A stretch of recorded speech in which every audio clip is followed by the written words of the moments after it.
या क्षणाची सर्वात महत्त्वाची बातमी ती म्हणजे जम्मू आणि काश्मीरच्या डोडामध्ये सुरू असलेल्या चकमकीत 4 दहशतवाद्यांना कंठस्नान घालण्यात आलेलं आहे आणि या चकमकीमध्ये लष्कराचा एक कॅप्टन शहीद झाल्याचं देखील वृत्त आहे।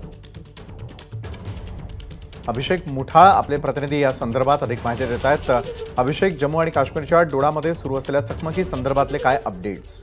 आता बघायचं तर जम्मू आणि काश्मीर मधला जे डोडा जिल्हा आहे तिथं दहशतवाद्यांसोबत चकमक सुरू असल्याची माहिती मिळते आहे। यामध्ये 4 दहशतवादी जे आहेत ते ठार झालेले आहेत। 48 राष्ट्रीय रायफलचे जे कॅप्टन आहेत दीपक ते देखील यामध्ये शहीद झालेले आहेत। यात बघायचं तर प्रामुख्याने पटनी टॉप इथं हे सगळं ऑपरेशन सुरू आहे। दहशतवाद्यांसोबत मोठी चकमक जी आहे ती देखील आत्ताला होताना आपल्याला पाहायला मिळते आणि जे पोलिसांकडनं लष्करी अधिकाऱ्यांकडनं एकूणच सर्च ऑपरेशन जे आहे ते सध्याला डोडा इथं सुरू असल्याची माहिती आहे।